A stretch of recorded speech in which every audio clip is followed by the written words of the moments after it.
Have you ever just woke up one morning, rolled over, and your lady of the night was staring at you in disappointment? Or even worse, if your wife started dating a warlock and despite her bad choices, you want her back. Well, what if I told you I got a build that's guaranteed to get her back and give you an extra 6 inches so you never disappoint again? Okay, well maybe 3, because some of us just can't be helped. Then stick around. What's up, my fellow weirdos? Fever here. Today, we're getting back to the basics by focusing on a Charged Light Titan build revolving around the RiskRunner and the Crest Falling Star. Both these exotics are fantastic on their own, but when you put them together, everyone around you starts peeing a little. It stinks a bit, but we power through it because that's what Titans do. We'll go over the exotics, skill tree, mods, and then give a brief description on how it all works, so let's get into it already. The RiskRunner is a 900 RPM Arc SFG. The exotic perk is Arc Conductor. When taking arc damage, this weapon becomes more powerful and resists incoming arc damage. Kills extend the time in this overcharged state. It also has a trait on it called Superconductor. When Arc Conductor is active, shots fired have a chance to become chain lightning and return ammo. This weapon is a must-have in everybody's arsenal because I can't tell you how many times this gun has come in clutch.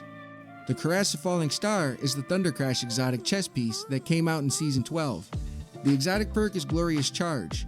Greatly increase your Thunder Crash impact damage and gain an overshield that lasts longer the farther you travel before striking the target. Let me tell you, this thing is potent. And for obvious reasons, we'll be using the Middle Tree Arc subclass, aka Missile Titan, because of the chest piece. Look, if I don't come out and say it, someone will DM me on Twitter or Discord and ask why. Work with me here.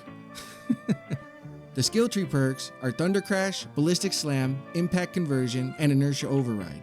Thunder Crash hurls you through the air like Superman, causing massive damage.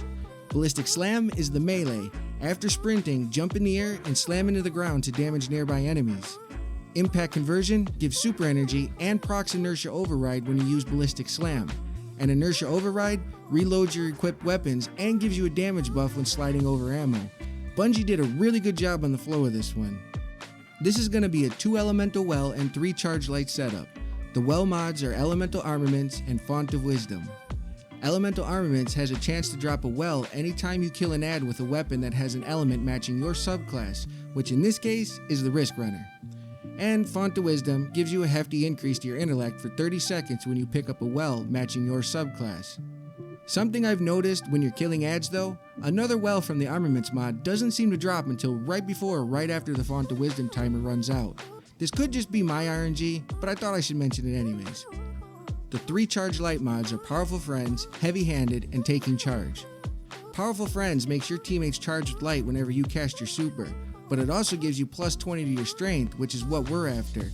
Yeah, it's cool and all helping the boys out, making them charge with light, but screw them. This build is about us and the extra inches today, and why am I yelling?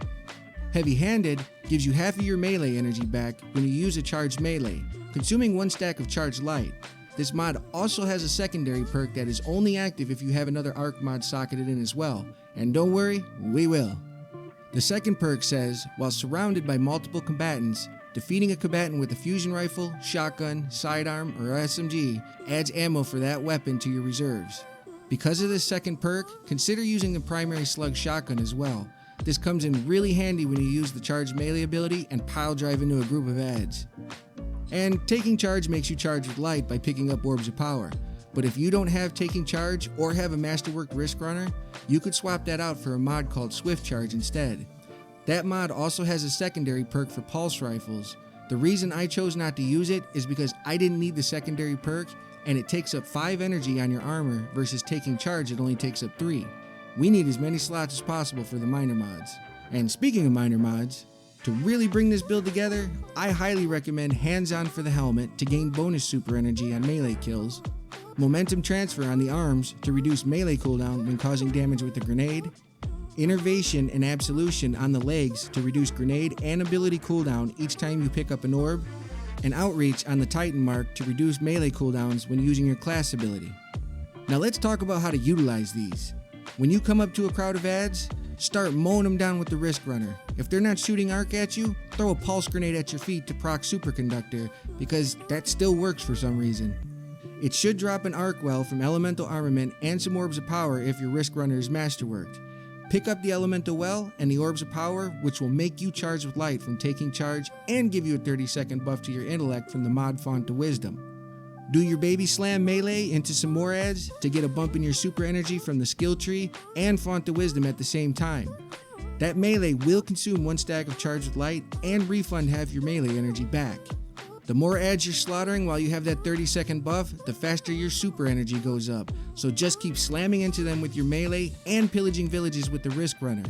And while all this is going on, those minor mods are giving you ability energy back from picking up orbs, using grenades, and popping barrier shields.